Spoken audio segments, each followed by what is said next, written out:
Hello, and welcome to episode 16 of the Holy Guardians of Antioch podcast. I am your host, Brandon Nichols. Joining me, as always, is not Sam Spangler. Sam abandoned me for some work crap because, you know, he's got to pay bills. But Sam, you said you're going to listen to this on your way back from Los Angeles, and I expect you to listen to it. I imagine it'll probably be better, but, you know, it's just because I don't have you sniffling about Star Wars. But I do have guests joining me tonight. Let's see.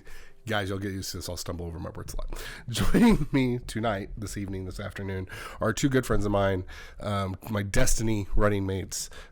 First, I would like to introduce a guy who's, if anybody's ever listened to a podcast with me, has heard Jeff before. Jeff Hare, how are you doing this evening? I'm doing fantastic. Glad to be here. Glad to be here. Yes. Also joining us, first time podcasting ever in his whole life. First time, long time. Steve Shepard, how are you doing, Steve? I'm doing great. You? I am doing fantastic. This is all relatively new for you, right? It's a little strange, but I like it. It's just talking to friends, and then I accidentally closed my show notes. Okay, so this is why you do it on paper. Well, I know. Paper doesn't fail. You know, I typed this up. I emailed it to you guys. Do you have any, like, what are you most scared about? Scared isn't the right word. Anxious. What are you most anxious about? Nothing really. It's the fear of the unknown. The fear of the unknown. That is what all people are afraid of. So I wanted to put you both on the spot. We kind of already did it because I wanted to say. So have either of you ever actually listened to this podcast? And Steve said, I am a longtime fan of the Quarantine Cast. the one that was last week. And Jeff has listened to one. I listened to a couple episodes, but I did not listen to last week's, unfortunately. That's okay. Should have done that today. That's okay. Last week's was garbage, and I apologize for that. Mostly because I sounded like garbage. What are you guys doing? You guys playing anything? You guys watching anything? You into anything right now? Lots of things. I'm always into lots of things. My biggest. What games are you playing right now? I know. I'm just. My wife gives me crap about all my hobbies. So. He collects your Funkos. You collect things. I collect lots of things. Hobbies is one. How many Funko Pops do you own? I can pull out I'm gonna open up my app right now. Do you have a Funko collector? I do not. Actually, I used to have it. Okay, well, he looks up his thing. What are you playing right now? What am I playing? I'm playing Death Stranding. Death Stranding? I finally got into it. All right, and you liking it? I do. Yes. Yeah, the short answer. Don't take my hesitation as reservation. No, that game requires a lot of, to talk about Death Stranding. I can't really put it into words. Yeah. I'm very curious to see where we're going with it. Yeah. And you guys both know, but our dear listeners probably no. don't. You haven't finished it yet. I have not. Of course, he prompted me on taking a drink. I have not finished it. I'm less than a third of the way through. So you're actually probably further. Yeah, you're probably further than me. No spoilers, but certain things happen that make life a little easier in the game. And vehicles. Yeah, I'm at that point. That's where I'm like just before the vehicles. The Kojima way of leveling up. But I have finished Death Stranding. You're working on platinum Death Stranding. Yes. I kind of want to. I absolutely love that game. Okay. So I'll let you finish your thoughts, but I just want to. Well, you're the expert, but it's weird in all the right ways, and I like that. And it's a really good way to put it. It's weird in all the right ways. It really is. My wife should be the name it. of Kojima's biography. Weird in all the right ways. In Japanese, though. I'm pretty sure he's fluent in English and just never speaks English. Oh, yeah. Certain. Yeah, see, and your wife likes watching you play video games, so is she enjoying it? It's the strangest thing ever, yeah. She I think, likes it more than I do. So she's really pushing me to keep playing. Because we'll get to it later what I'm waiting on, but right now I'm just kind of in a holding pattern. And Death Stranding has filled that void. And I kind of wish I would have played it last year when it came out. Yeah.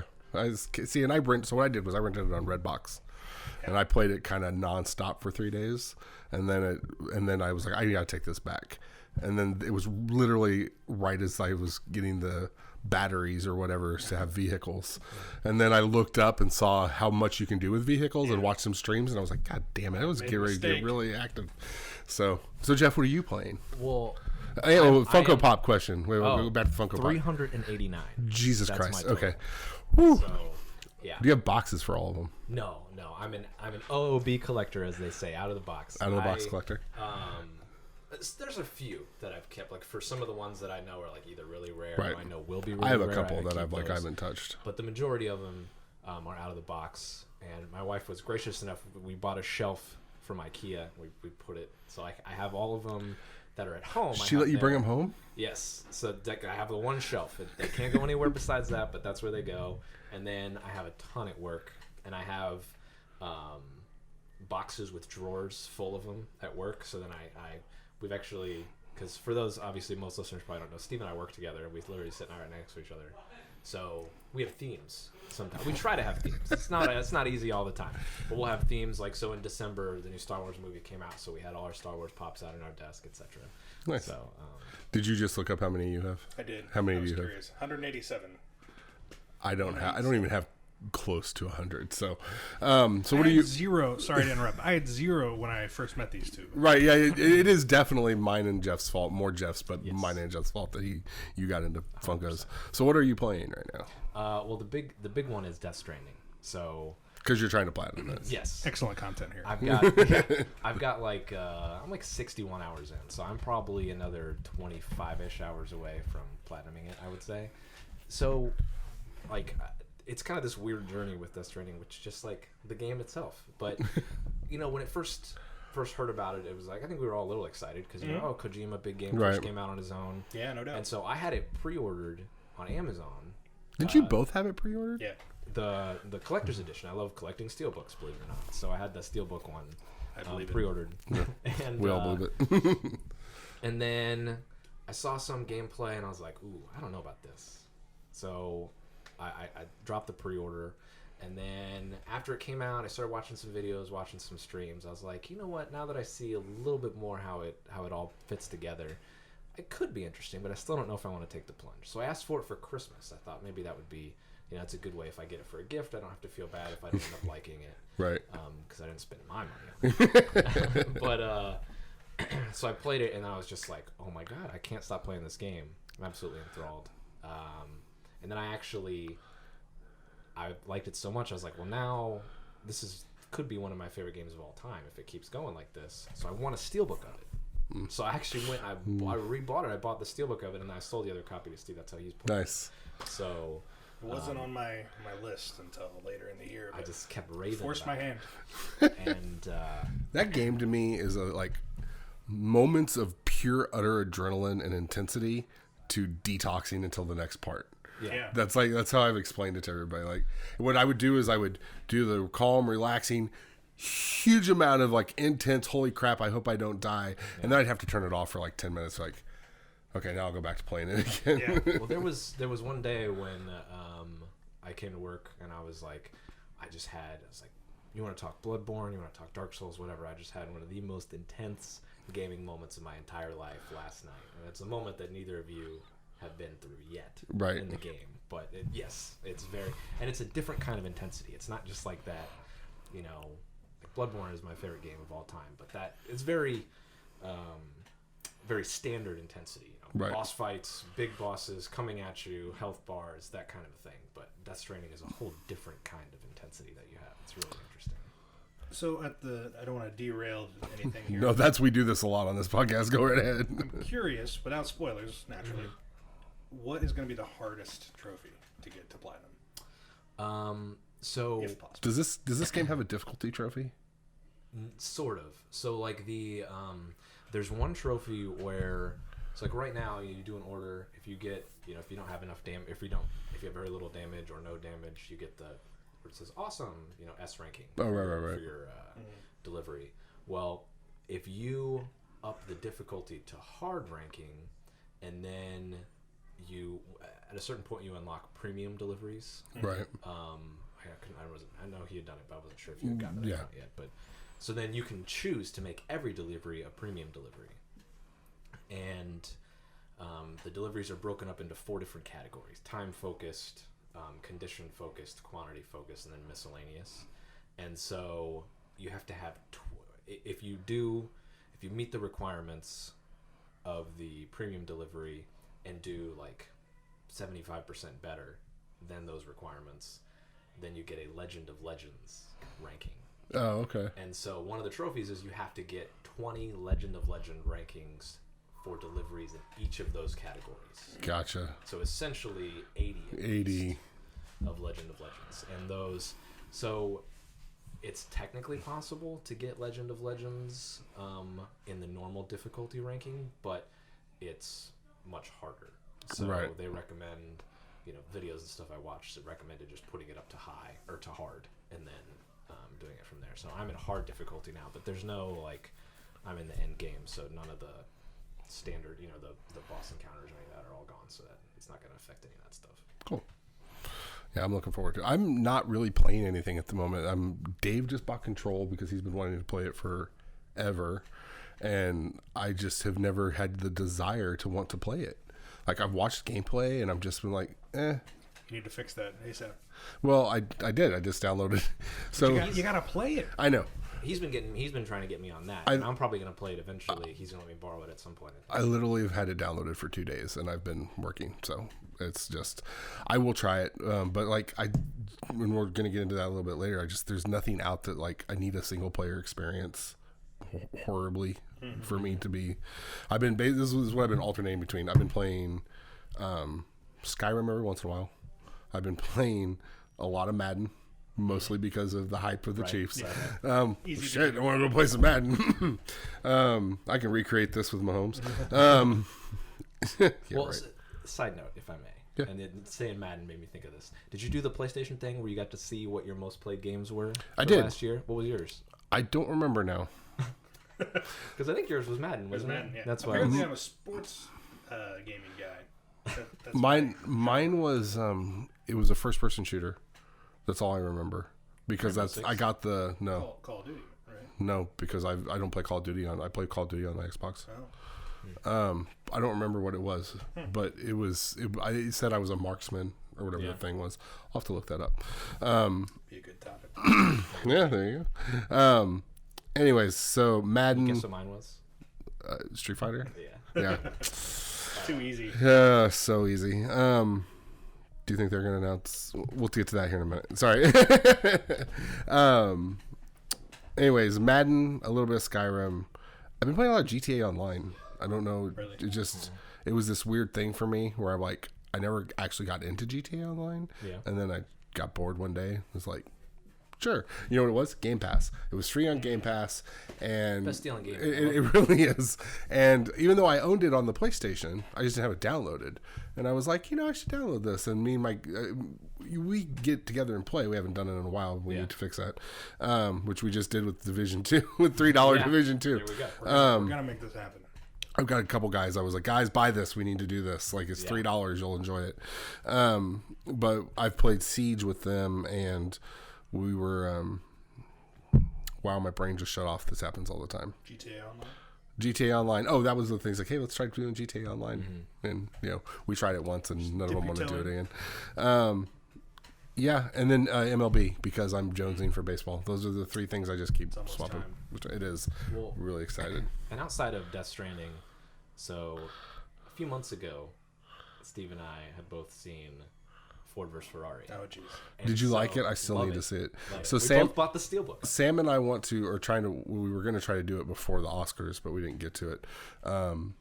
We wanted to watch all the things, the Best Picture nominees, which you guys seen Jojo Rabbit? I saw all the Best Picture. Monica and I watched Jojo Rabbit last night. I loved that movie. It was great. So I want to say one of my potential Best Picture. So Sam texted me yesterday and said, on my plane ride, I watched Jojo Rabbit and Parasite. Oh. So now Parasite, I need to. Parasite's so good. So I need to watch plane ride, but right. Yeah. Having seen Jojo Rabbit, knowing the crux of sitting next to right, you, and knowing the crux of Parasite, I'm like, that's a very interesting back-to-back movie choice. But so I need to watch those two because we're going to talk about them on the next episode. So you like Jojo Rabbit. But so we've seen Ford vs. Ferrari, and so we kind of were like, oh, this is intriguing, the idea of racing, right? And because, we're in America, so we think, as you think racing, you think NASCAR. Right. But as a big NASCAR fan, that's the first thing I go to. Yeah. So, and just since it's the most popular racing sport in America, that's kind of where my mind went always. But then, that movie, it's about endurance racing, which is a whole different kind of racing, which I was very ignorant to. Yeah, I'd never been exposed to And so we kind of started looking The into Rolex it. 24 hours is Yeah, we just watched. We literally watched. You it. watched it? We're petrol We're heads totally nuts now. And we got all the racing games. We both got GT Sport. That's why when we were shopping on Black Friday. Yeah. That's why I was asking about GT Sport. If you, I was actually looking at my stuff, and it looks like I might actually own it because I was looking through my Join us. We games. need a We're race. doing the 24-hour Le Mans race, which is what Ford vs Ferrari is about. We're doing that. We're recreating it, not doing an actual 24 hours. Right. But we're doing it. We do 1 hour at a time. So we're only Gotcha. 2 hours. We're only 2 hours in, but Yeah, that's we're our not doing goal. too well. By the time the race actually rolls around in June, we want to have it done. Nice. So we've been I'll have playing to- a lot of Join racing us. games, and I'll you have to should get definitely. that. join I'll us. double check to make sure. And we've been playing a lot of racing games, and I've also been playing a lot of rally games because with Game Right. Pass, I got Dirt Rally 2.0. Yeah, there's like 3 of them on there, aren't there? And so I was like, this is stupid fun. I actually have a wheel now. I Steve, bought you a need to get racing an wheel. Xbox, if nothing, just for Game Pass, because it quadruples I know. your library. It's a great idea. This, I'll tell you what, Microsoft, as much as Sam and I talk about Game Pass on this podcast, they should sponsor us. Yeah. So, If I didn't have, so here's what I keep waiting for. There have been rumors that there's going to be I don't know what it will be called, Xbox S Lite or something that is just basically a machine with no disk drive. I thought they already released that. I thought the S has a disk drive. The S The does. S does, But there is a. They've been talking about releasing one, an all digital one. I thought they did. Yeah, That's what I thought. I know they've been talking about Is it. there I didn't know one if there was now? one actually that's Well, been released. I'm waiting on that. And I'm waiting on that to hit a certain price point, obviously, too. Right. But if that happens, then it's a no-brainer. Because, yeah, Game Pass. Is Game Pass or Games Pass? I know on. Game Pass. There's an app. Um, I just queued up something today to download. I mean, it is a heck of a deal. Because I have PS Now, but it's. Not Which close. is, yeah. but see, having It's the said same that, concept. that, they're starting to get better. They're getting better and better games now. That's true. And I'm also a little biased because I often buy the newest PlayStation games. Right. So some of their more recent releases, like God of War, Horizon Zero Dawn, things like that, it'd be great if you're just getting into PlayStation, but I've already played it. So. Yeah, see, so I will always say that if I want a good single player whatever game, I'll just look on my PlayStation. And if there's a game I want to play that's not multiplayer, I probably will just get it on the PlayStation. If there's a game I think like the 3 of us could play together, I'll get it on PlayStation. Right. But only because Steve doesn't have an Xbox. we'll work on that. VR instead of an Xbox, all right? How's that working out for you? So let me put it this way: Dave has a PlayStation VR. Yeah. It's sitting over there behind all those clothes, all that thing. So he brought it with him. He showed, like, Austin wanted to see it, and so he showed him some stuff. And he actually has that Batman game. I still haven't played it yet or touched the VR. I know. You two are the biggest I'm weird. Batman fans I know, and it's like pulling teeth to get you to try to play this. You are the Batman. I know. Xbox One S All Digital Edition. Order now on Xbox.com. How much does that run? Well, my internet is crap down here. It is, it says $19.99 a month. I'll take it. There you go. It's on their website. $19.99 a month, I said. No, I mean, whatever the buy-in is, if it's got to be at a certain price point to get me to jump in. I think that's probably It's like $100. got to be which I know is very $199. low. It's got to be $199. I can't imagine. And I don't know why it's What showing would me. $19.99 a month be? So, Because Game Pass is only $15. well, right. But see, so Microsoft is doing this thing where they're trying to get people to buy all these Xboxes now and put them on a payment plan. So that then it's like the Apple I iPhone gotcha. thing. So as soon You get the credits. and you can trade it in towards the Interesting. thing So it might literally be $19.99 a month. until Like a Yeah. layaway because you'll get to use Right. it. If you but- cancel early and you don't get all the credits, then you Yeah, have to right. pay. But there may not be a down pay. I don't know. I'm going to look into this. My wife's going to hate you. I love you, Michelle. I love all your baked goods too, which I've been sorely missing. She does need to make She posts so many pictures of the crap she bakes on Facebook, and She's I'm like, very active on the Instagram posting of the baked goods. we'll fix that soon. I'll get some. I'm gonna go ahead and move on. I'm gonna try and blow through this news stuff real quick, and then we'll talk some more about the 3 of us. News, real quick. Untitled Goose Game won Dice Game of the Year. Did you either of you play this? Yes. It's on Game Pass. I should. You should. But I haven't played it. But you have. I played it. You played it on the Switch. I bought it. I played it. I liked it. I liked it too. So you played it too? I did, yeah. I played it on the Switch. Same. But like That seems like the ideal. Well, it came out on place to play. Switch first, didn't it? it did. It came out on Switch first, and then it came out on PC first, and then went to Switch, and then so on and so forth. I loved that, and I think Sam and I might have talked about it last week. House posted a picture after the day after DICE Awards saying, "This just doesn't look right," and it was a picture of all the Game of the Year's award winners from DICE. Yeah. DICE, like God of War, and like all these huge budget games, and then down at the bottom, Untitled Goose Game. Oh, you have Game Pass. There's no reason why you shouldn't play this game. Right. It's not a long game. Yeah, but it's fun. So yeah, it didn't have a ton of interest for me, but there's so much hoopla around it that I have to play it. This could even be a game that you could probably play in front of Millie and just Millie like she would crack up at it. Do you have her playing any video games? No, she will. My wife is very hesitant on the screen time, which I'm necessarily no, that's good. So, yeah, because we don't want to get to being like, oh, give me an iPhone. It's like you're 4. Yeah. But there are a couple times where I have played Tetris Effect in front of her. Yeah. I love Tetris, and I play Tetris Effect a lot, and so she'll think that's cool because there's all kinds of animals floating around and do cool stuff. So. But that's pretty much the only video game I've played in front of her. Well, I was really excited when I saw they won it. There could have been any number of games that could have won that, and I was like, thank you for going for because if anything, it gives these indie game developers that drive. Like, holy crap, these guys just won Game of the Year. Well, it was like Celeste last year, right? Yeah. Because you had... Which I still haven't played, but I really want to. Oh, I love Celeste. I need to finish it, but it's really good. But, like, you had Red Dead Redemption 2 and God of War and Spider-Man and Assassin's Creed Odyssey and then Celeste for your Game of the Year. So right. They didn't win, but they still cleaned up on some awards, and people were, like, talking about, like, even... And that's one of those things for me where I feel like it's the... Well, it's nice just to be nominated type thing, but you actually look at it and you go, holy shit, what is Celeste? Why is it on this list of games? It's free publicity. Yeah. The thing about Untitled Goose Game winning that I find most fascinating is that the DICE Awards are, as we know, voted on by actual game devs. Right. So it's something that game devs themselves saw and went, that is what I like about gaming. Yeah. That is what I want to play. And it's very interesting to me. Yeah. Yeah. I need you guys to buy Siege because I think you guys would love it. Siege outlined their year 5 plan for this year. And real quick, also news they announced today will be launching for the next gen consoles and will be cross play or cross gen. So you can carry over your profile. Carry over, but not only that. If you're playing on your Xbox One, you can play on an Xbox One or Series X. You can play with each other.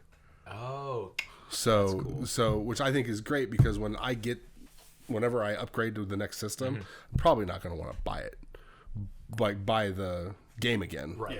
But if I already have everything, just then I could play with. So what do you play on right now for Siege? Xbox One. Okay. I have it on both because when Dave moved in, he told me he was into Siege, so I ended up buying it because it was also on sale for like $10. Yeah. So I'm like, well, $10, I can play. I'll pay for this game twice. I'm enjoying it enough. I will say, even though I've never played Siege, that is another reason why Ubisoft, this probably sounds weird to most, has become one of my favorite developers. It really has. Their ability to not only kind of change the fortune of that game, but then just support other games like For Honor. But when that game came out, I haven't played it as much recently, but I played that a ton. And they still support that game to this day, and it's been out for 3 years. Dave is a massive For Honor guy. He's been playing it recently, like just doing all every once in a while I'll jump back in and I'll have a couple days where I'll just play it nonstop, but it just... Well, it's nuts with Ubisoft for me because it used to be a dev that so like E3 would roll around. I was like, okay, I'll watch the PlayStation, Xbox, and Nintendo stuff. And then Bethesda was like, I ignored EA. Bethesda was like, we're going to start doing. I was like, oh shit, I love Bethesda. Okay, I'll watch it. But now it's like to the point where I'm like, when's the Ubisoft conference? Like, that's my first one before I'm like, what day are they doing theirs? It's nuts. And they're making stuff for all the platforms. I mean, it's... So, and they've actually flat out said they're going to continue. They have no plans of making another Siege game, and they just want to keep adding on to this. Yeah, because I think there was a rumor that there was going to be another Rainbow Six game, but it was going to be predominantly single player. Well, they announced it. Yeah, they announced it. They announced it, and then it got pushed. What the heck was it called? They did a Rainbow Six, like Outbreak or something. Something like that. Right. Yeah. So, but see, Ubisoft like postponed like 4 games or something. One thing I really like. Sorry, go ahead. I was just gonna say that's probably why I was thinking it was a rumor because Right. Yeah. It seems strangely true as a ring of truth. That's just one thing I love about Ubisoft. Well, I was going to say their transparency, but we don't really know what's going on behind the scenes. But their willingness to say, "Hey, here's what's working, here's what's not." Breakpoint failed. So Right. That's the name of the last Ghost Recon, right? Yeah. Yes. Yeah. So we're going to pump the brakes on putting out too many of the same things, and we're going to recalibrate and give you more of what you like. Well, they basically revitalized the entire Assassin's Creed thing by saying we're taking a year off, we're not doing shit, and we're making 2. And then once we get started again, we have 2 different studios that are going to be working on it. Yeah, no, I've loved what they're doing. See, like we played Wildlands, but it was just not a game you can play by yourself, even though it's supposed. So the way they pushed it was like, hey, this is kind of like Destiny, where you can play by yourself, but also play with your friends. Drop in, drop out. But the problem was when nobody else was playing, it was like, meh. Yeah, what do you do? It's just not. And then like I always felt like the enemies were overpowered when you were by yourself.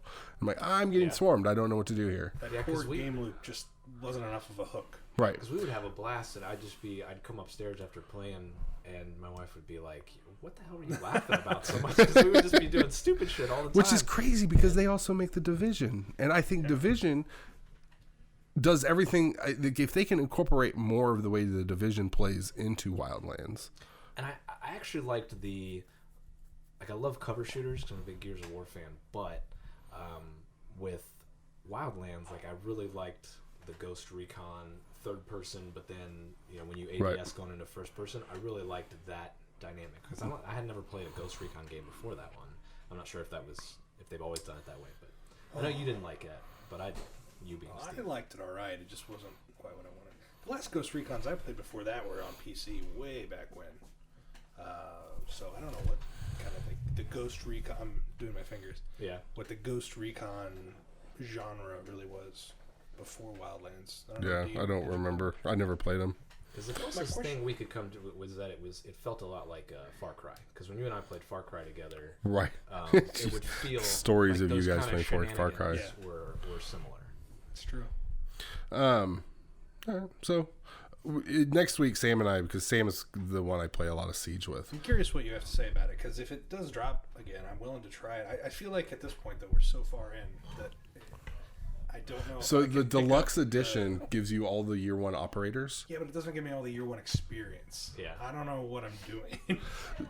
So they do a really good job they have a newbie lobby. Unless you are, or if you're level 30 and lower, it's the only way you can play on this lobby. Okay. Now, granted, you do get people that start a new thing. Yeah, you have to deal with that. But when I did it, so I've only been playing Siege for a year. Yeah. So when I did it, there were like guys that would yell at you and tell you what to do and give you advice. Now, granted, I was on the Xbox, but I'm sure I feel like game-wise community, they're probably, you get a lot of assholes in any game you play. Yeah. But there were guys that were like, no, pay attention to this, pay attention to that. And I honestly, I would start since I own it on my core account, I have other PlayStation accounts. I'll start a new character and we can do it together and I can walk you through stuff. I have no problem doing that. Well, next time it goes on sale, then we'll all look at it and see if it's something. You should look, see how much it is. Ubisoft feels like they've always got stuff. I'll check it out. So we'll if you want to hear more about Siege, Sam and I have a feeling we're going to develop a lot. Tune in next week. Next time. It'll probably be the Siege cast. Sonic opened at $57 million, the biggest video game opening ever, and people have already crowned it the best video. How is this possible? Can we talk for a second about how low the bar was for that? Yeah, right. Now I'm not knocking. I have not watched it yet, and I'm not knocking it. But the low for the bar for video game movies. What's your guys' favorite video game movie? I mean, yours is probably Doom. Did you guys even... Spoiler, it's Doom. Did either of you ever see the Tomb Raider movie? I did. The new one? Not the newest one. It was pleasant. It lacked a je ne sais quoi. It lacked something. It just kind of felt like it was kind of going through the motions. All the parts of it I felt like were adequate. Ready Player One is my favorite video game movie. Let me go that route. Yeah, I can't think of a video game movie that I just like. Yeah, I can watch that. That's a comic book movie. I was gonna say Scott Pilgrim because the Scott Pilgrim. Did you either of you ever play the side-scrolling Scott Pilgrim? I never did. Didn't you play that? Huh. Oh, it's good. It's $10. Pick it up. Yeah, it's on sale for $10. Rainbow Six Siege. So The deluxe edition or the regular one? The deluxe edition. deluxe. Right, That's deluxe. Guys, there's no reason. I'll have to. All right. Another sidetrack. Sorry, but I did a thing to try to save money and get my backlog whittled down. I said at the end of the year there are only 4 games that I allow myself to buy, and I listed last year. At the end of 2019.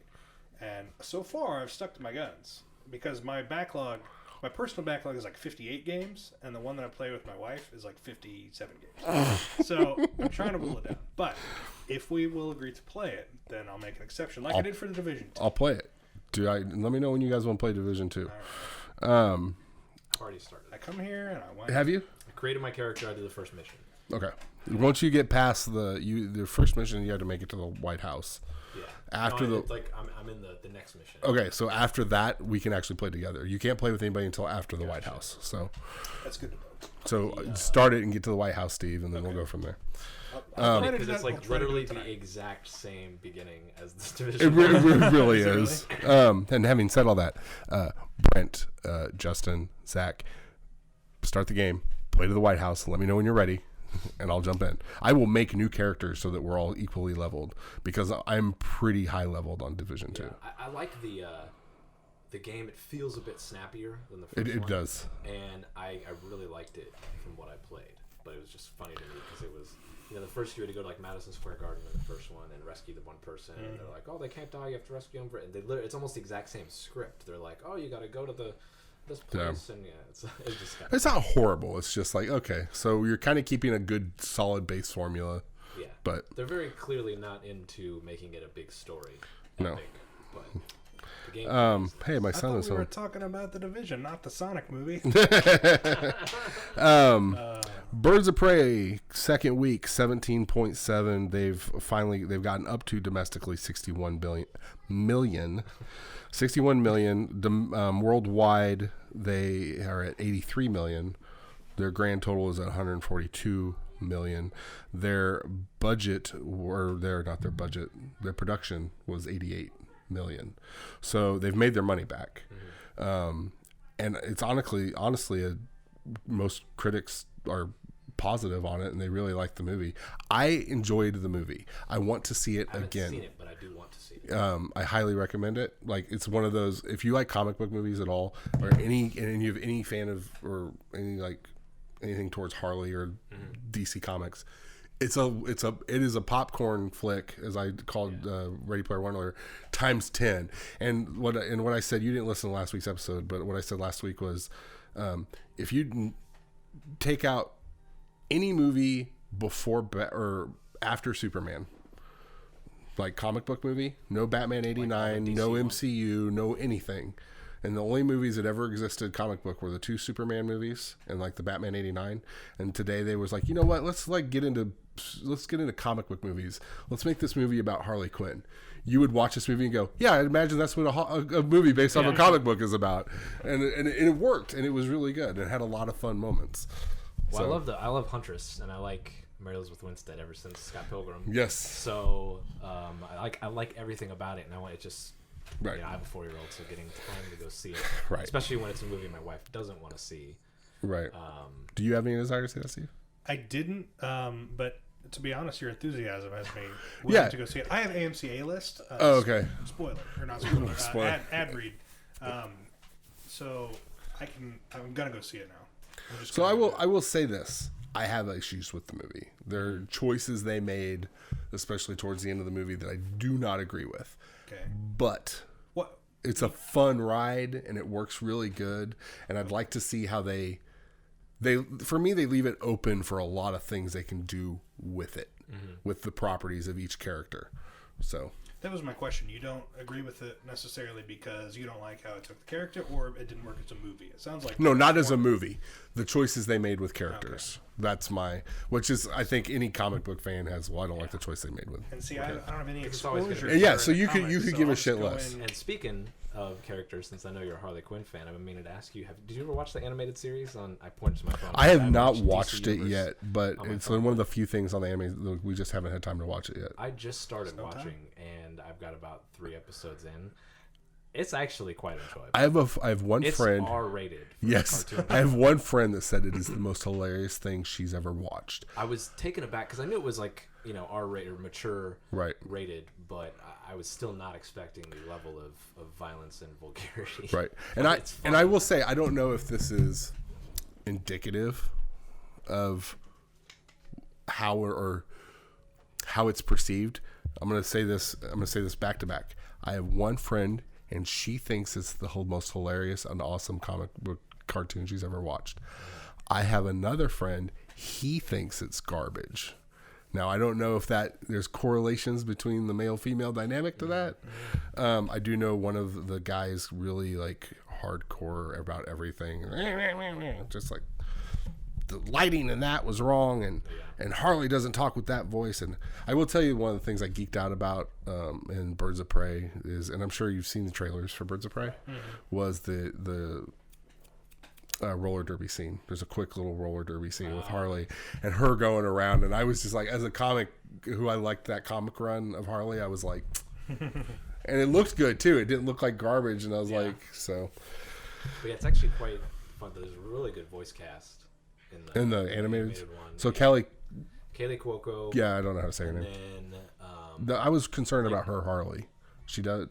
It's good. It's not as good as Tara Strong. Tara Strong, yes, but right. She literally invented the character. So it's not like you can. And as much as I love Margot Robbie as Harley, there are times, and I find it funny. It doesn't bother me. It doesn't irk me. I find it more funny when you can hear her Australian accent start to come out just a hair, and you're like, "What was that?" Yeah, but Alan Tudyk. I don't know if that's his name. Tudyk. He does the Joker. K2SO. And he does the Joker, and then how's his Joker? I didn't know he did the Joker. It's pretty good. Is it? Yeah, it's funny. It's and he also does Clayface.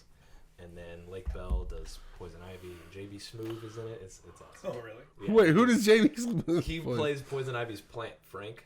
It's awesome. It's great. That sounds like the most JB Smoove character ever. Right? Well, I know what I'm doing, and I want to watch that. You definitely need to check it out. It's at first, like I said, I was taken aback, not because I don't like the vulgar stuff or whatever. I just wasn't expecting it, and I was like, "Whoa, they're really going for it." Oh yeah, they went. The first scene, they're just like pounding people. Every preview I watched was like, I was like, I don't know how an R-rated cartoon is really gonna go over. That's not. But it works. Good. So. Cool. So that's the only news I have for this week. I am still holding out hope. I have a week and a half left that I pray to God that Sony announces something. Otherwise, I'm going to owe Sam pho. We have a bet going because twice we've been burned on rumors of them announcing. Oh yeah, it's just never going to happen. We're going to exist in this limbo forever and ever and ever. So Sam has this hunch assumption that they're not even going to release this year. That there's something wrong. And that's why we haven't heard anything. Okay. And they're not going to, Which have you heard the recent rumors? Which would actually lead credence to that a little bit. What? About the cost the cost. Yeah, the cost being $450 just to produce it, which we've talked about it. And I think I'm fine with a $500 because, like, I know $400 was a deal for PS4. They are. I don't think they want to market something at $500. Yeah, because the article I read said that a lot of people are pushing to sell it at a loss because they're going to make it up in software sales. Which they did with the PS3, right? I mean, that was... Yeah, but it took them 10 years to make up the cost of that. But that was not the fault of the initial marketing. But here's the thing, and I know that this is part of why they're holding off. I don't see Microsoft releasing the Xbox at anything under $450. So I just but I also think Microsoft's going to release multiple SKUs with the potential of kicking themselves in the foot again. Yeah. But, you know, I don't know. Anyways, but the bet that I made him was that they would announce it before February, announce something before February was over. And if I lost, I'd have to buy him pho for lunch. And I'm quickly running out of time on that. No, it's not. So let's talk about us a little bit. So I want to tell people how we know each other, because in the future, I'd like to have you guys back on again. We'll talk some more. Of course, yeah. Jeff, I might be wrong, but I swear to God, I think we've known each other for about 10 years now. It's close. Like, because we started. We just met on Twitter, talking on Twitter about. On Twitter, but then also, because I used to do a podcast of my own. Right. For those who may not know. his own podcast. I don't even that doesn't exist anymore. Come on. Brandon pulled me out of retirement for this episode. But 8 years we did that podcast. And you did our first and like every logo, I think. Yes. You designed for yes. us. So back when it was a Roman Report, and then of course we went to KC Baseball, which eternally thankful. Real quick sidebar on that. So Troy has a new podcast. Yes. I have no idea how for the last 2 weeks or 2 months, I've been like, who the hell is this account following me? He changed his name on Twitter. Right. Yeah. So Troy used to be Royal Man. He used to be a mascot for the Royals. Like, he would show up at the Royals games in a superhero outfit. One of two guys that did it. Him and Chris, I cannot remember his name. Steamer or something, I think. I don't know. But so I did their logo for him, but he has a new podcast about fantasy football with some friends of his, and one day somebody liked something on mine on Twitter, and I went, who is that? And I couldn't figure out for the life of me. I was like, I don't know who this person is. So then I think it was last week I started delving into the podcast. I didn't listen to it, but I was searching all the crap, and all I saw was Troy Olsen, and I went, oh shit, okay, I know who this is. I did the same thing, and then because I was like, what? Who is this person? And then I clicked on it, and I saw their profile, and it was something about Nebraska. And I was like, oh yep. So, but yeah, so that's how I first started talking to you. Yeah. And so then it's been almost 10 years, yeah. Yeah. Like, I feel like it has to have been 10 years. Yeah, 20. Because I first got on. Logan wasn't born yet, right? It was just Austin? Yeah, if he was born, he was just a little. Okay. A little bit. But yeah, so. Bornish. But, because I want to say like 2011-ish is around when it was, which is almost 10 years. Yeah. So between Twitter and sports, pretty much just sports, and then we found out we had a love for comic books and stuff like that together. We started going to the local comic book convention a lot. But I think 2013 was the first year that you and I went, because we started going before you came out. It had to have been the year before, because it was before the PlayStation 4 came out. 2013. Oh, yeah. Because it was the year before the PlayStation 4 came out. 2012. Yeah. So my first PlayStation 4 was an OG, straight, you know. I pre-ordered the PlayStation 4. But my buddy Ryan got me just so amped up to play Destiny. And like, I went from not wanting to have anything to do with this damn game to pre-ordering the limited edition white console. And the only reason I was able to do that was my wife said, you can have it, but you have to sell your your original PlayStation. And I was like, fine. And so I just put out there, I was like, does anybody want this? And Jeff was like, yeah, I'll take it. So it's a tale as old as time. It is. Yeah. I am on my third PlayStation that I sold. I then sold my white one. I'm on my second. I don't even know. So, and there's not anything wrong with mine. No. So I sold my first one to you. Did you sell it to somebody else? I just traded it in to GameStop, because I got a Pro. Because you got a Pro. Yeah. So then I got my white Destiny one that I played the crap out of. But then because I'm a sucker for all things Batman, when Arkham Knight was like, hey, we're releasing this, and I went back to my wife and was like, baby, I love you. I need the... Which I almost did again with the Spider-Man one, because that Spider-Man one is gorgeous. I do too. Do you see it's the most like sought after PlayStation 4? Like valued at over $1,000. That's insane. Which I know somebody that has one, and I'm like, I hate you for that. So you and I started playing Destiny, and because you sold it the week after Destiny came out. I remember we came. Well, I met you. We agreed. So I agreed to sell it to you, and I was like, "But you can't have it until the new system comes out." And so the new system came out, and I transferred that night. I transferred everything over to the new PlayStation, and then I packaged it up. I cleaned it up, made sure it was all good to go. And I met you at Stewie's, didn't we? We went and had lunch at Stewie's, staple for the three of us. Right. And Going there later.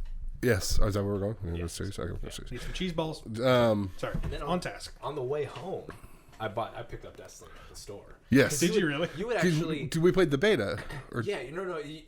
Like when you first got it, before you had sold it, I streamed it. You streamed it, Right. For an audience of one. Yeah, it essentially. was So just I'm you. sitting there, typing in questions because you would use your mic to talk on the stream. That's right, because I was using because it was like PS4 streaming. This is so cool. I just do it. It was pretty cool. It worked out really well for that. I mean, now they have game share, so it'd be like, well, I still have a PS4, but right. And so Jeff and I alone for the first month played a shit ton of Destiny, and like even costing me a couple nightfalls, but we won't get back into that story. We'll get into that. I'll get into that. I'll tell that story in a second because it's actually a funny story. It's one of those. In hindsight, it's funny. But Steve, so how do you two know each other? Because that plays into me meeting Steve. You want to take this? Sure, I'll take it. I can handle this one, I think. Our wives went to school together. And College. They went to college together. Law school, yeah. College plus. Yeah, I want to just point out here, I'm the least cool person at the table because That's not true. I make shirts for a living. We're on These your two are podcast like, I know, right now. well, these two are like lawyers and huge, big money banker accountants, and You make things with your hands. We take things. you destroy things. Yes. No. we are just cogs in the machine. Yeah. So your guys' wives went to college together. Right. They were very good friends. They lived in an apartment above and below each other in law school, so they were very close. And I had, on my own, purchased Destiny. It was one of the first games I had for PS4 because I didn't get it until later in 2014. But what sold me was that the Led Zeppelin commercial. Right. The live action one. Yeah. And so I was interested in it anyway, but that put the final nail in the coffin. So I got it, and I sat on it for like a month. So I didn't play for like the first month it came out. And then once I finally dove in a little bit, my wife said, "Hey, can I say your wife?" Yeah, he's already said "Hey." Jackie once. Hey, Jackie's husband is on here too. Why don't you guys play together? And so I sent a little. I can't remember. I think I sent the thing. Yeah. And so we eventually we played a little bit, and I remember telling my wife that we had met like one time. I think we picked up a treadmill from your on a house. treadmill, and you just got it. So this is the only time we had met. And so now we played a little bit, and I told my wife, I remember, I really like playing with Jeff because he doesn't say much. Holy shit! I bet that changed. Because at the time, because I was never a huge fan of playing online and talking, especially people I didn't know. Right. But obviously, that's quite the that's the 180 case. But so that's how I started doing it with him. And then I remember it was just some random Tuesday night. He was like, "Hey, do you want to try the Nightfall?" And I'm like, "I've never done a Nightfall. I don't know how to do it." And he said, "Well, I know a guy. I got a guy. I got a guy. My Nightfall guy." And so we hop in, and I distinctly remember it was the Valis Tark Yep. raid, and you were just by yourself in the back corner, just plinking away. Yep. I was soloing it, waiting for Jeff. Oh my god! Which we'll get back to that story again in a little bit. And, I guess that brings us to. And I think it's funny too because, so my wife hates video games, but she tolerates that I play them because she loves me. Yes. But and I honestly think one of the reasons Destiny came up was because Jackie was complaining because I was playing with you so much. But then they were like, well, maybe something good can come out of this if our husbands can become friends. And now here we are. There we go. So I'm gonna. 100 Funko Pops later.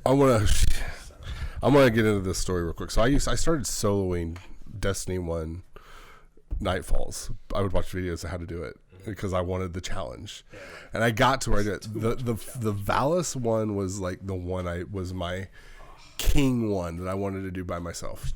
I get all the way to, you had to kind of hide under these stairs by some boxes, and you sat there and you just plugged away at him. And I had him almost down. And the modifiers on this one are important. Oh, I don't even remember what they were, but was the melee one. Oh, the melee one. Right. So it was more melee damage or more melee? Okay. Yeah, so the enemies did more melee damage. And essentially, if you got a melee, it was an instant kill. Yeah, you were dead. So I had gotten him all the way down, and Jeff sends me, was like, hey, what are you doing? I said, I'm almost done soloing Valis. I'm like, do you want to hop in and help me finish it? And he's like, yeah. I was just excited I got to this far. Then I could get the loot. Right, because I'm like, I'm at this point. Do you want to get the loot? It's like, this was the first time you've gotten this far? Yeah, by myself. So Jeff hops in. He works his way all the way to me, and we're sitting there, and he's down low, and I'm like, what was it? I said, I want to get it with my other character first, because I want to get it with my warlock, because I think I was on my Titan, and I was like, I want to get it with my warlock because I mained a warlock. I'm like, can you just sit here under the stairs and not do anything and wait? He goes, yeah, I'll shoot off one at him every once in a while. I'm like, yeah, no big deal, that's fine. Just don't die, because if you die and everybody's dead in a nightfall, the whole fucking thing restarts. So I'm like, okay, good. I'm getting my character changed, just going. I'm like, oh man, this is so cool. I got all this far all by myself. We're gonna do this. Literally getting ready to hit the button to join Jeff, and all he goes is, oh no. And he got really quiet. Really, really quiet, where you feel the quiet. And I'm like, what? Well, I thought if I could get behind this box at the right angle. Man, I'm sorry. And I'm like, oh, I felt so bad. Because there was, so what were the, the big dudes with the shields? Phalanxes? Yes. So, we would go, and you could get behind this box, and there was a little open. Yeah, literally just a sliver between boxes and to so shoot out of. You could get up right in there, and then, but they couldn't shoot you because it was too small of a little sliver. But because of the way the game was, whatever, there were moments where if they hit at the right angle with their shields, and they did a melee, then they could hit you through the wall, and they did that. And it was the melee modifier, so it was an instant kill right when it happened, and I was just like, oh, and so if you've never played Destiny, so the Nightfalls were like the strikes, but cranked up 1,000 with these modifiers where certain type of damages would do more. Melee damage on you was worse, just little thing. You couldn't jump. Your supers refilled slower. Pains in the ass. And basically like mythic dungeons in World of Warcraft. There you go. So a strike by itself could take maybe 5 minutes. Yeah. Real quick. Soloing a Nightfall took me about 30 to 45 minutes. And this was so it was really funny because in hindsight it was really funny. You would not stop apologizing, and I just kept going. So bad. I couldn't talk because I had no emotions. I had to fill the silence, and I was like, it's okay. Saying, I'm sorry. I was like, no man, it's okay. Look, let's just start this whole thing over. No, you didn't even do that. You were like, I have to log off. I'm not mad. Oh, is that what I did? Okay. I was like, oh, he's mad. See, that's the thing. I don't think I was mad as much as I'm not mad at you. I'm just disappointed. That sounds right. So it was just one of those oh my God. And so, but I think I got back on later and did it. But it was one of those things where even that night I cooled off enough where I was he didn't do it on purpose. It'd be one thing and you'd be like, hey, Brandon, you know how you told me not to do anything stupid? Yeah. Leroy! I didn't pull any of that. Yeah, so I actually vividly remember later that night I was fine. It was okay, it's a fucking video game. And I remember trying to explain to my wife, I was like, I think I pissed Brandon off. She's like, what happened? And I was like, because she obviously doesn't like video games. She doesn't know anything about them. So I'm trying to explain the context of a Nightfall, him soloing it, how hard this is to get to where it is. It was a failure. Oh, but yeah, that's probably one of my favorite Destiny stories. And repeatedly killing the big ogre. Wow, my brain just shut off. Not Crota. It was just... What the hell is his name? Yeah, I didn't have a name. It's like Sugarloaf or Sugarloaf. What the hell I don't know. But we played a shit ton of Destiny. The three of us play every Wednesday, and then a couple more. And my wife called herself a Destiny widow, and she did. We had to have a serious conversation one day where she was like, "You need to stop playing the game so much." And I was like, "I didn't realize this was this much of an issue, and I'm totally sorry." For a couple of months, we played like nonstop, almost every night. It was pretty bad. Every night. Yeah. And see that what was. We'll see, in my own defense, it was when my wife was, Logan was a baby. Mm-hmm. So, like, I would help with Austin, but she always took care of the baby. So I was just like, whatever, you do your thing with the baby. So you didn't have a kid, so it was, no. This was prime opportunity for two of us, and we dragged you along. But since then we haven't played a lot lately, but yeah, so in the Holy and 2 years that lasted. Oh, it felt like it was until Rise of Iron was when it started to taper off a little bit, but that was like 2016. Right, because it was that was the year 3 kickoff. It was getting close to them. They were finally starting to talk about Destiny 2, and it was so it was a lot going on in those that year and a half or so. Yeah. So just real quick, I'll start with you, Steve. How did you get into video games?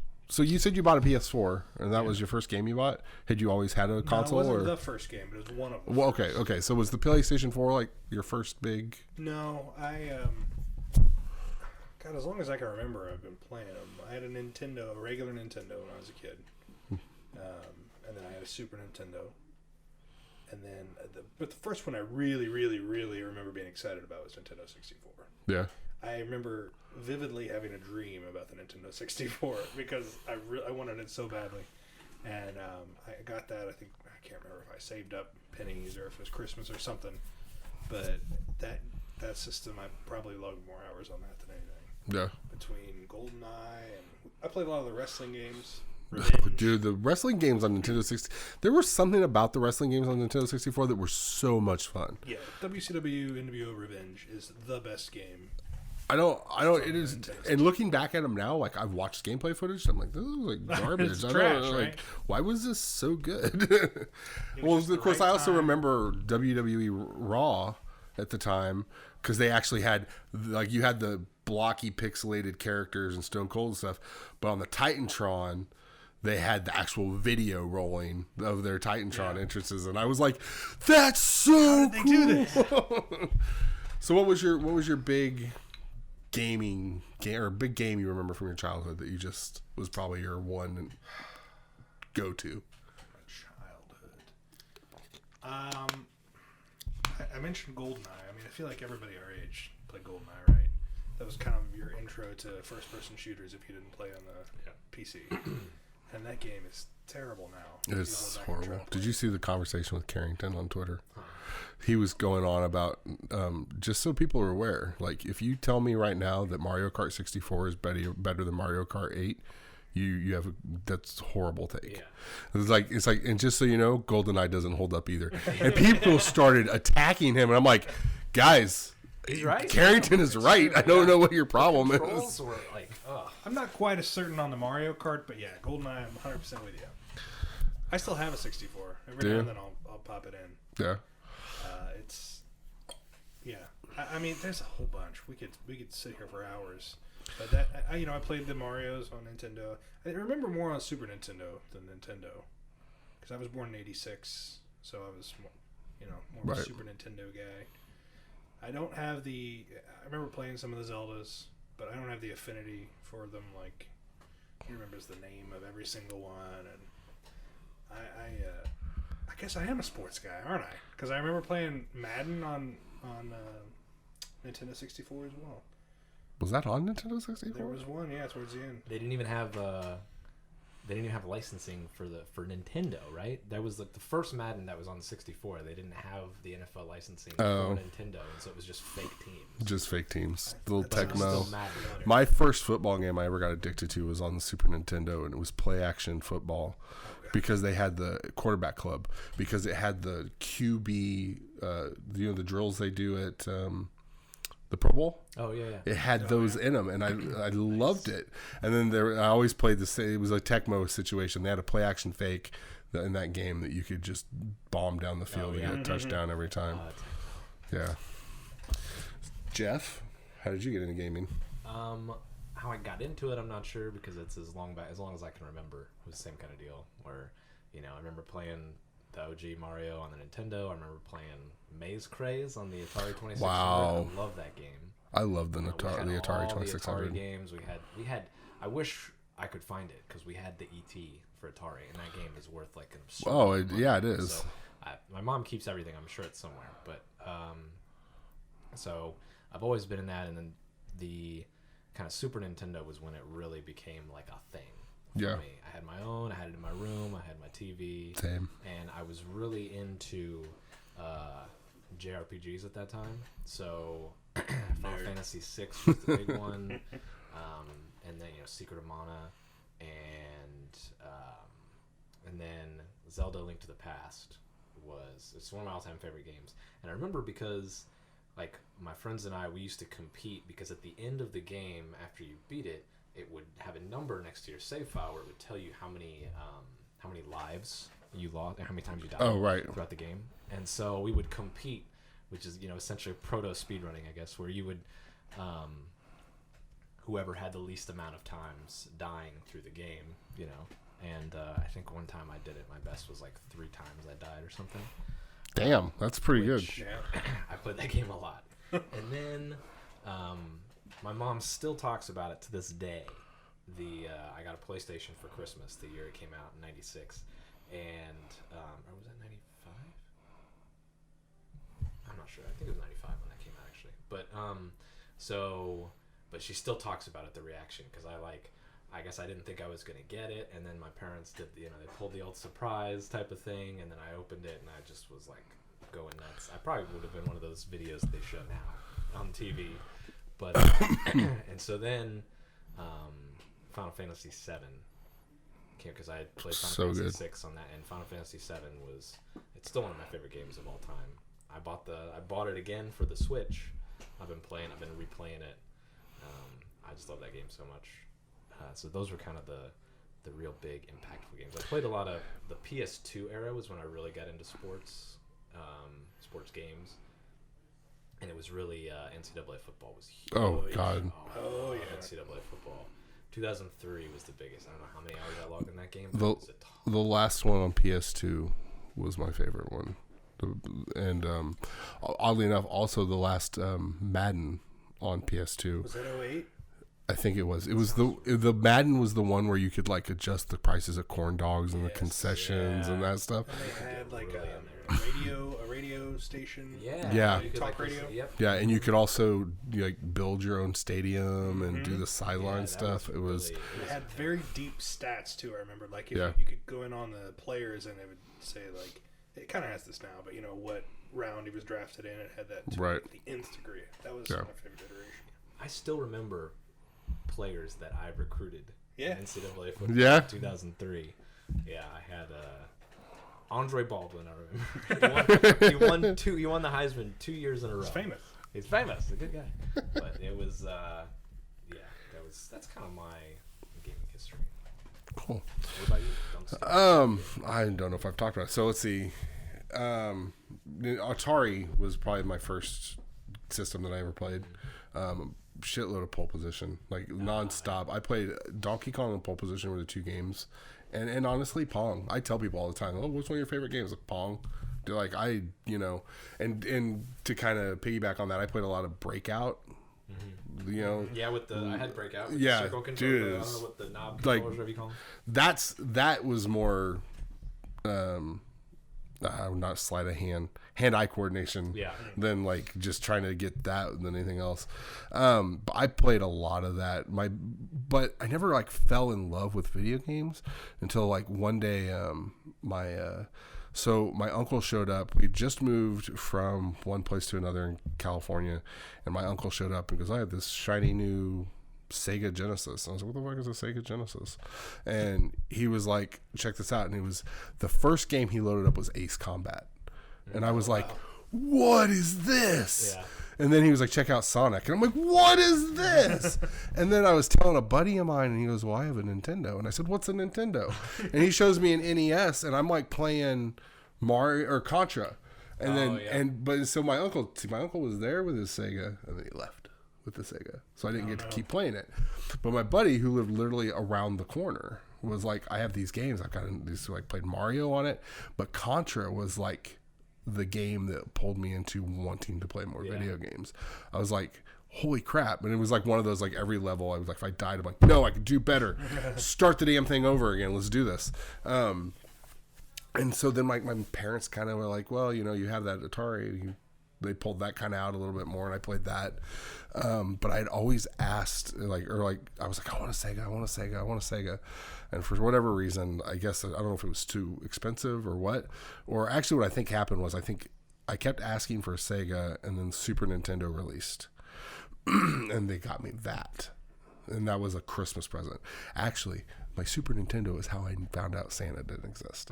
I kid you not. So, like, I had a horrible habit of going through my parents' closet because I knew where they put the fucking gifts. But my mom was never stupid enough to put the Santa gifts in the closet. Well, one year, and it was close to my dad starting to have health problems, and their relationship wasn't good, and there was a lot going on. I think she just screwed it and threw it in her closet. Yeah. And one year I walked in, and I'm like, what? Oh my God. Oh my God. Oh my God. So then, what happened was, Christmas Eve, my dad and I would always leave and go do something for a little bit.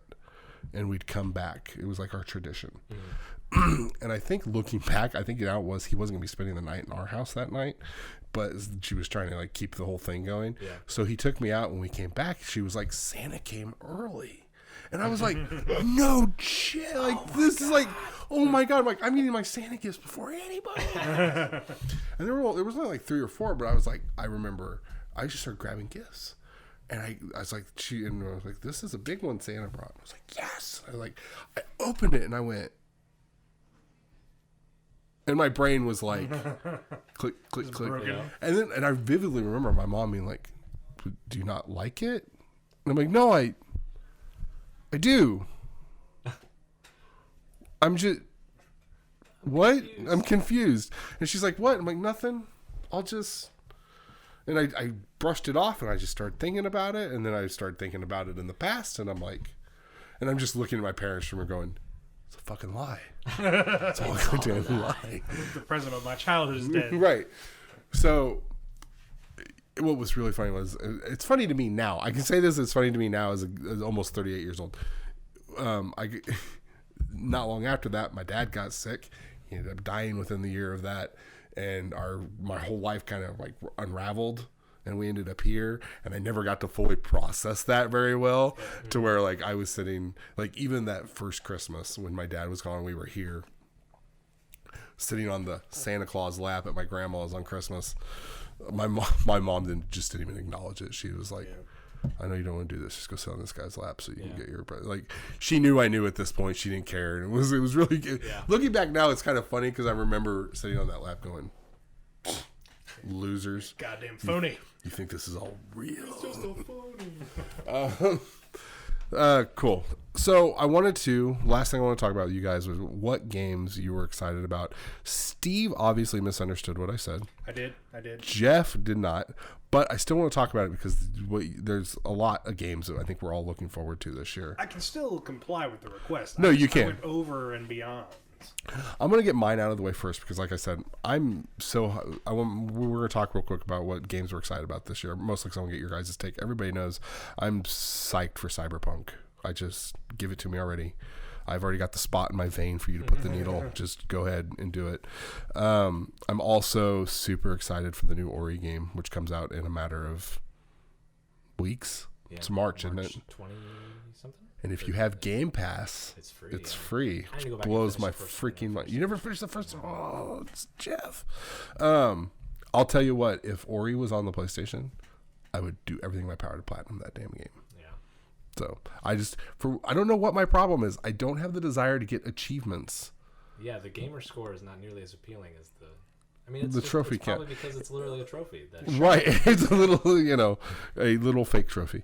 So those are my 2 games I'm excited about. I want to talk with Jeff because you just talked about it a little bit. Sorry, Steve. I quit. You're quit. I see it, bro. What is your game that you're looking forward to the most? The big one is Final Fantasy VII Remake. I told you just now, like you said, Final Fantasy VII had such a huge impact on my childhood. Like, I remember following that game from its initial announcement, because me and my friends were all big Final Fantasy VI fans, and so that game came out and it was like, oh my god, it was completely different because it wasn't just straight the fantasy like the other ones were. It had that kind of cyberpunk feel, and it was like the graphics, there were polygons, it wasn't sprites, and they had these was it breathtaking? Sorry.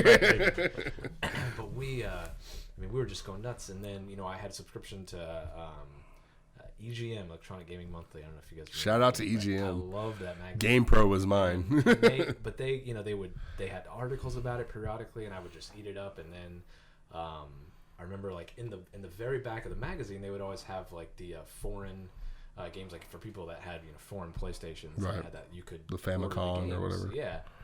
And so they would always be advertising Final Fantasy VII like the year before it came out, because it came out in Japan first.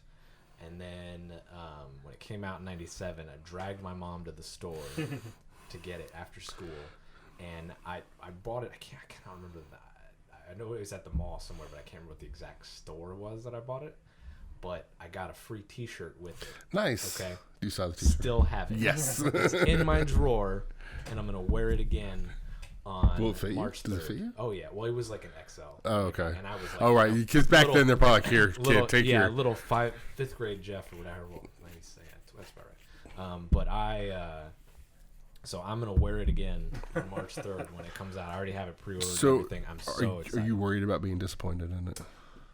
A little bit. He's like, I hadn't considered because they've already talked about they've made some game like controlled changes to it. Yeah, the biggest thing, because there's like apparently going to be a classic mode where you can do the old turn-based battles and stuff. But I really liked the active time battle system that they had. The only thing that worries me is I picked up Final Fantasy 15 on sale a little while ago, a couple of years maybe, and the combat I was not super impressed with.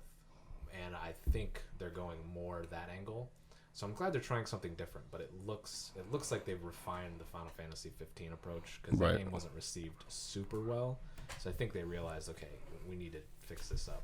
And my biggest possible disappointment, and I already know it's going to be a disappointment essentially, is so many of the great moments in the game are not going to be in this one, because they've already said they're going to break it into multiple parts and release it like that. So a lot of the stuff that happens later in the game, I'm not going to get to see, who knows how long. Yeah, well, as long as it's taking them to get this one out. Yeah, maybe ever. But cool. But it is happening, though. I want to play it. I got the Steelbook pre-orders. I'm super excited. I'm going to wait till I get your take on it before I do anything, because it is one of those. I don't like turn-based RPGs. Mm-hmm. Oddly enough, my game of the year last year was Fire Emblem Three Houses. Really? Because that's tactics, so that's a little bit different. Yeah, it's still turn-based. I don't know. Yeah, you're right. It's different from like Dragon Quest XI. Did you ever play Fire Emblem? No. Okay. So on top of that, the only 2 turn-based RPGs I've openly ever remembered enjoying were Final Fantasy VII and Mario RPG. Literally the only 2. So I'm like, yeah, it's so good. And it's on my little mini Super Nintendo. Staring at it right now. Are you? Yeah. So Steve gave me multiple games. So I want to talk about all the games you put on here, okay. But I want to ask you. I forgot a couple of them, but the number one is for sure.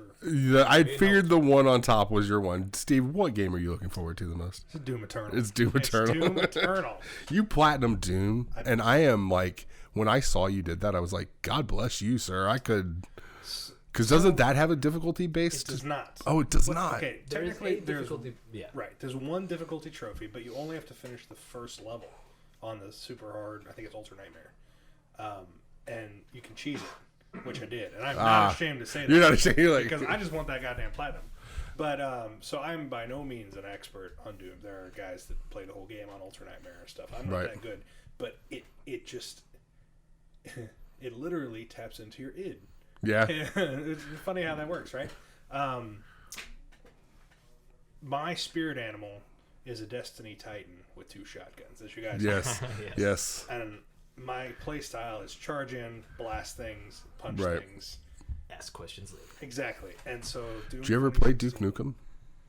I think I did. I don't have any like specific memory of it, but like I vaguely remember, like, wasn't there something where there was like a chick with no clothes or something? Oh yeah, there's all sorts of. I remember being a tween and being really excited about that, even though it was 8-bit. No. Yeah. But yeah, this just fed straight into my happy zone. So Doom Eternal is just like right up there. Like you're just. Did you see? So did you see was it IGN did 15 minutes of gameplay or something? I'm specifically not watching it. Oh! So you're taking that route. You're not watching content. I'm seeing and stuff? some stuff, but I didn't want to watch the first 15. I had to talk him out of. Now I love Doom 2. I'm super excited for Doom Eternal as well. But I had to talk him out of getting the Super Collector's Edition with the human size. Isn't that thing like $300 some? Yeah, something like that. I had it pre-ordered and canceled it like 3 times now. You're big on pre-ordering and canceling. But he talked me out of getting the Death Stranding one with the baby. With the baby? You regret it. I don't know. Having played the game, I'm like, I don't know if I could have that thing like just in my house. Right. That's the thing. Like we talked about where would you? It's so creepy. We display most of our stuff in our cubes at work, and we. Oh, that'd be hilarious for you to have it work. So we work. Our workplace isn't super buttoned up, but still, it's a bank. It is a people. bank, You expect people to be professional, and Right. a giant baby in amniotic fluid would probably turn people off. That lights up. The lights up. 2 other games that you put on your list are PS exclusives. Ghost of Tsushima. I don't ever say it right. And Last of Us 2. Now, I thought you were on the fence of getting Last of Us 2. I completely did. Okay. Did you ever finish the first I did. one? This was like 2 months ago. I don't know if we. It was last year, but Well, that's 2 months ago. good point. It was yeah. Anyway, I pre-ordered Last of Us when it first came out. I got it a day early from Best Buy. Started playing it. Got about 2 or 3 missions in, and for whatever reason, I just fell off, and I never finished it. And so, fast forward 7 years, 6 years, it gets all this acclaim. Some people say it's the best game ever made. I love Naughty Dog. I love all the Uncharted games, and I tried to go back and play it again. And I don't know if it's just the state of the world today or what, but I was not in the right headspace for it. It was just too brutal, too depressing. Right. Couldn't finish it. Then, towards the end of last year, for whatever reason, I fired it up again, and my wife and I were playing it, and it just clicked this time finally. Yeah. And it's one of my favorite games. Yeah. Yeah, because I saw that list. I was like, what the fuck does Steve want The Last of Us 2? I thought he hated the first one. I'm still a little worried because it's so brutal. And dude, it is. Doom Eternal Doom 2016 is my favorite game ever. So, but it's cartoony, right? Yeah, see that's always the kicker. So like the Manhunt, the old Rockstar game. Mm-hmm. I love Rockstar games, like the absurdity of it. And I played Killer Instinct and like some of these Mortal Kombat. I love Mortal Kombat and the gore and like cracked me up. I played 30 minutes of Manhunt, and I'm like, this is too. Yeah.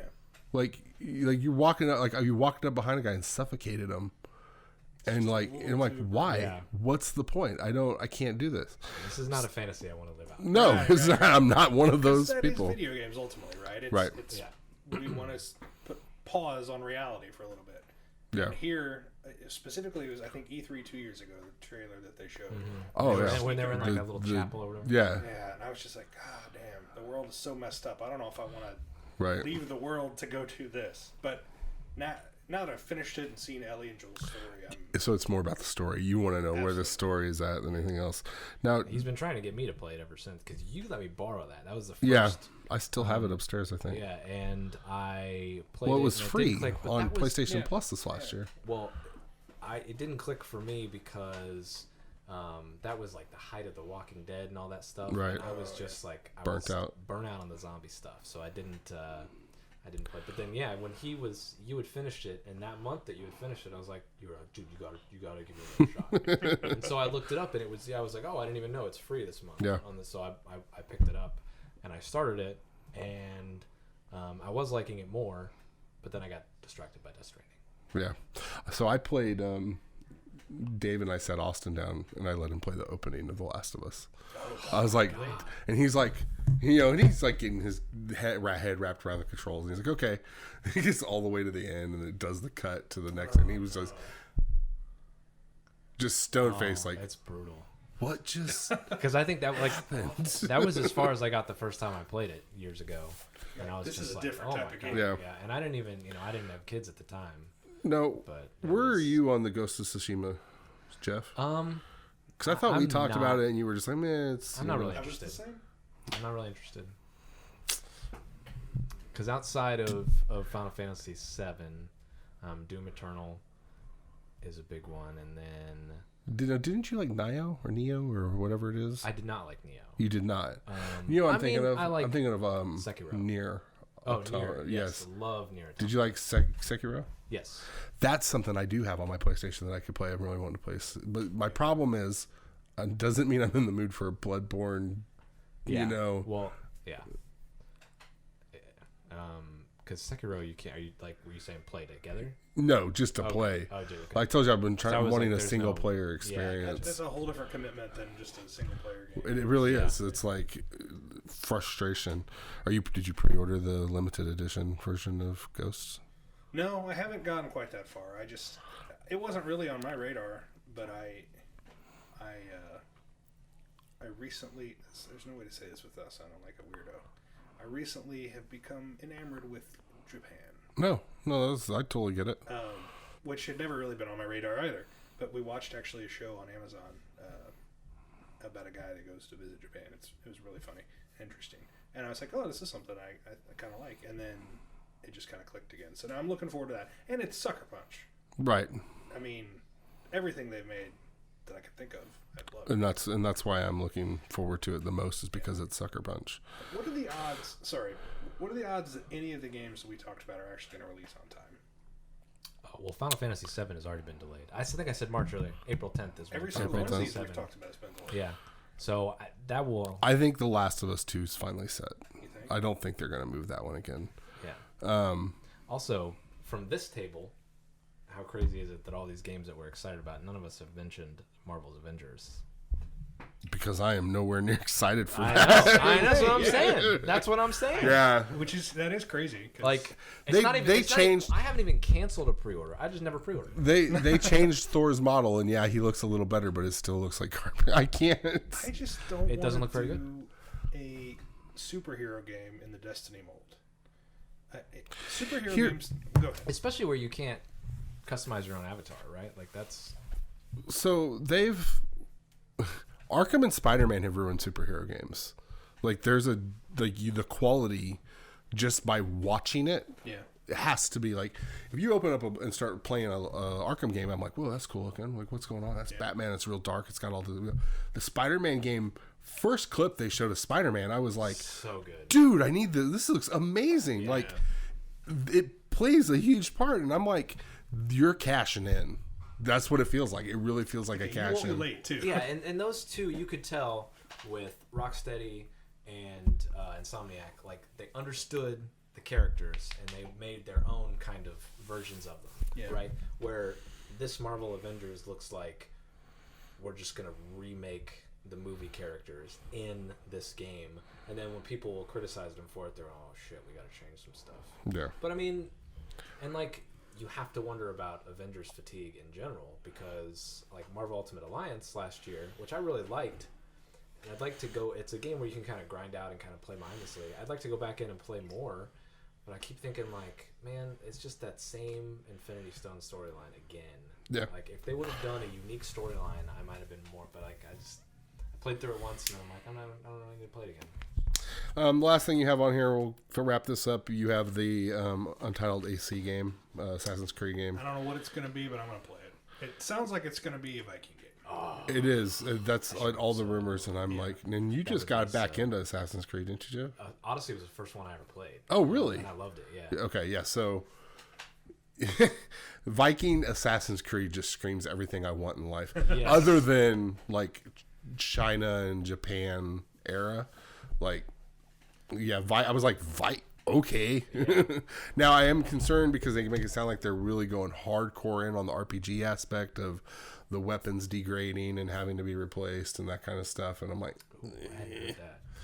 it was one of the rumored leaks from that they not a fan of that never got mechanic. expunged upon. It was just a huge, massive leak dump on Yeah. something that got moved to Reddit and so on and so forth.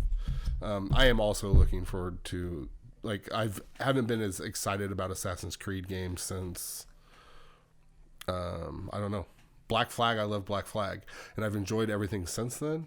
But I haven't been like super stoked about. I'm super stoked about a Viking Assassin's Creed game. So Well, if you ever want to have a show where you talk about horrible game mechanics, we can talk about weapon degradation. You can have me on, and I will fill up an entire hour and show a half of how much I hate that. that mechanic. yeah. So hopefully that's not true, but I would still put up with it, like I did for Breath of the Wild. Yeah. As much as I love Breath of the Wild, that was probably It's one of the few things that keeps me from coming back. yeah. Yeah. What about like Monster Hunter and stuff like that? Well, that's different because it's like the sharpness. Yeah. So you have to. don't It's just something you have lose to it. manage. Yeah, the weapon just doesn't break. Right. Which Yeah, it makes it I hate unusable. that. Yeah. It's like, why? Yeah, The Witcher's like that too. You have to polish it or sharpen it. Yeah, and with It doesn't Monster just Hunter- disappear. Yeah, and with Monster Hunter, you can do it in the middle of a match, and that's kind of part of how you have to manage it. Like, okay, I have to get away from the monster now, but like, Dark Souls is one of the reasons why I really hate it. Where it's like if it's done and you're not near the blacksmith or whatever, then you're screwed. You have to find another weapon or use another one. Hope you have one equipped. If not, good luck. Yeah. That's part of why I like Bloodborne so much better because it's not really as much of an issue. Your love of Bloodborne is just unreal. I'm on a bit of a trophy hunter kick. We've been talking about. Well, yeah, that's kind of where I'm like, So Witcher and Death Stranding. I want to have platinum before the year is over. yeah, I want to platinum Death Stranding, and then I've got like, okay, all my lists of games that have made it from my favorites from this generation. I would like to platinum before PS5 comes out. So Bloodborne, Death Stranding, Darksiders 1, and I think that's kind of the major ones from this generation. There's one Street game. Fighter 5, I also. There's one game that I have not platinumed that I only need one trophy for, and it's a game that I've seriously been thinking about lately that I need to platinum, and I'm looking to find somebody who wants to help me with it, and it's Destiny 1. Yes, I'm one trophy short. We're the same one, right? Flawless Raider. Flawless Raider is the only trophy I don't have. That's the only one for me as well. I'm missing 2, so I'll do it with you. Flawless Raider and what? I don't even know if it's still a game mode. I don't think it was. It was one of the. Oh, the salvage thing. Yeah. Yeah. Somehow I just never got that. I will do it. I will do that. I'll do it with you. Let's do that. That'll be fun. So what we need? Bring it back. What we need is 3 people who will carry us through a flawless. Do we, Maybe we though? can get. Because I think See, you got awkwardly quiet because my child walked down the stairs. by the time, like, if we use endgame stuff, endgame literally endgame, but also towards the end of Destiny 1's life cycle. True. I think we could probably be high Give it enough a shot. power that We're gonna figure out sometime within the next month or two. I don't even. Do I still own it? Surely I own it. They were offering peanuts for it at GameStop. So. They were offering what for? Peanuts. Oh, peanuts. Yeah, because Very little amount Low of money. price. I just got a text message that I looked down at and was reading, and it did not sound like you said peanuts. Yeah, Peanuts. I would love to do that. We should definitely do that. Get the gang back together. Get the gang back together. What's Larry doing? Yeah, oh, God. Stand over there. I'm sure he'd be. He would. Guys, thanks for coming over. Thanks for Yeah, recording the thanks for- podcast. This was a lot of fun. This was. We'll do it again. We'll get you back on. Thanks for listening. It's been episode 16. Next week, Sam and I will be doing an entire thing on Siege. We'll also be talking about Parasite. We'll also be talking about Jojo Rabbit. Jeff, watch Jojo Rabbit.